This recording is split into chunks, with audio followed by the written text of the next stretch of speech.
I arrived back at my house after being away for a few weeks to find it under siege. Strangers were moving their belongings inside, and there she was, Linda, standing on my front porch, grinning as if she owned the place.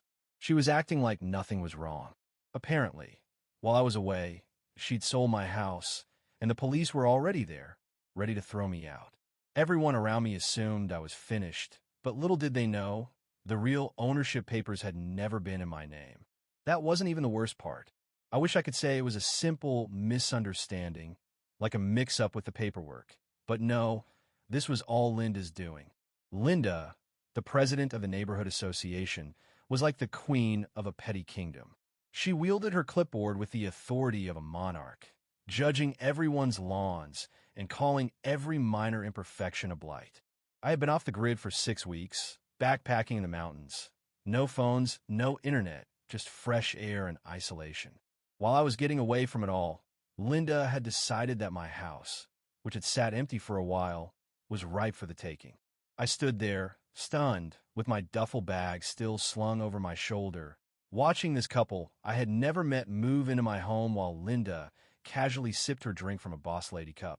The police were trying to be polite, explaining that according to the documents she had shown them, the house was now hers, or, more accurately, it belonged to the couple she'd sold it to. Then I realized Linda actually thought she'd gotten away with it.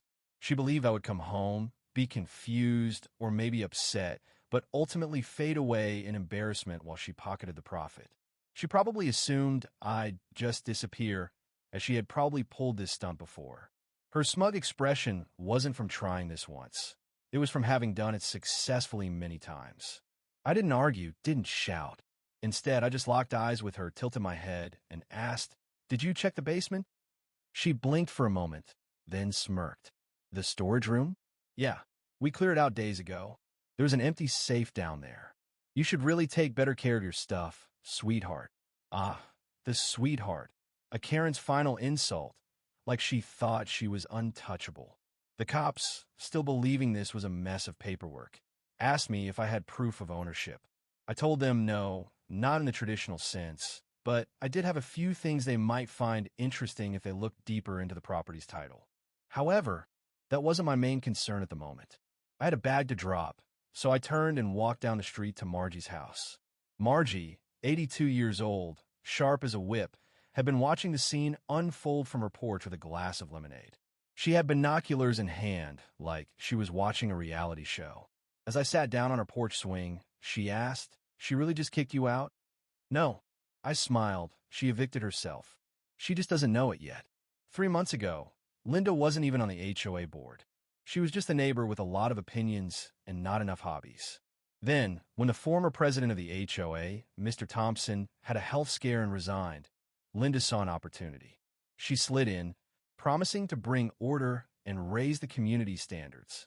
And in no time, she had new bylaws passed, ones that conveniently targeted people she didn't like. I became her first target. My grass was too long, my fence wasn't the right color, my car didn't fit her idea of an acceptable aesthetic. Every week, another fine, another violation. But here's the thing. I'm good at petty revenge when I need to be.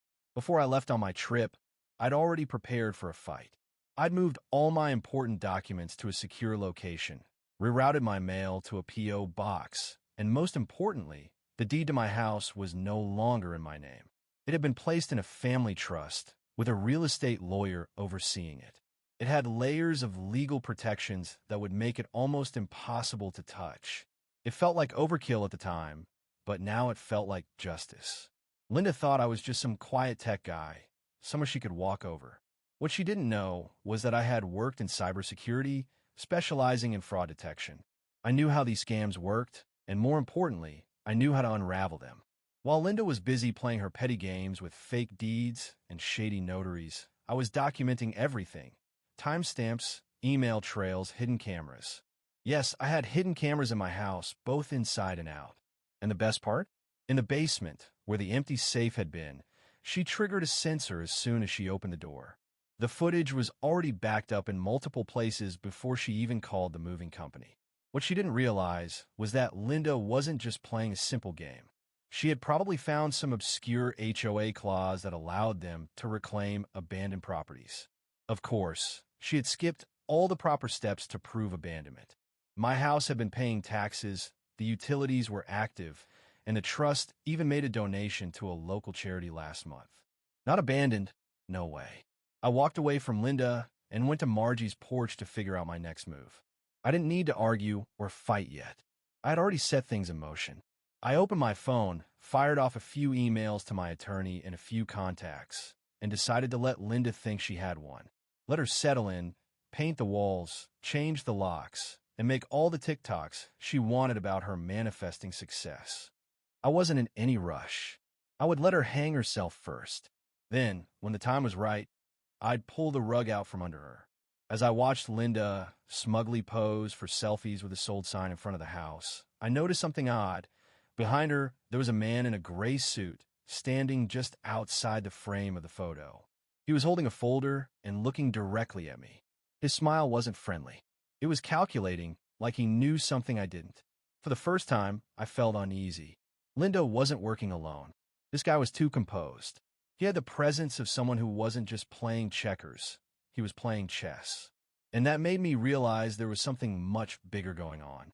That evening, I made some calls to a friend who had access to advanced databases and a network I couldn't even dream of. I sent him the man's photo, and he came back with a warning. Don't mess with this guy. He's not just into real estate.